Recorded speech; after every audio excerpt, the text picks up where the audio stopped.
Ito, yan, kung paano gamitin. Yan, ito yung pinaka-mic niya. Ito yung pindutin niya, on-off niya, template niya. Pindutin mo lang yan sa pindot. Yan, nag-on na. Ito, naka-on na siya. Yan, battery niya. Ito, kung nagbe-blink yan, hindi pa siya connected.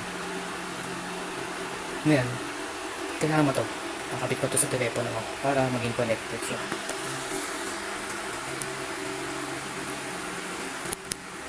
Yan, pag nakakabit mo na, mag-steady na siya. Yan o, naka-steady na siya. Ibig sabihin, connected na. Tapos yung pangalawang linya, yan yung sa noise cancelling. Yung pangatlo, yan yung echo. Testingin na natin. Yan, naka-on. Pero, wala siyang cancelling. Yan, naririnig niya. Maingay sa paligid. Ngayon, tetestingin naman natin yung naka-on yung cancelling.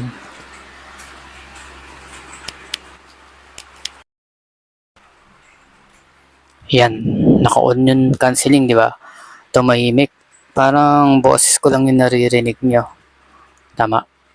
Wala na yung electric fan, wala na yung nagta-type. Testingin naman natin yung echo.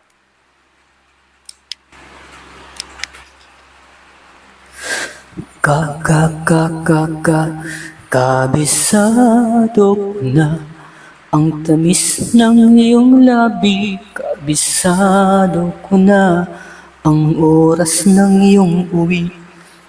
O yan. Natin sa standard. Yan.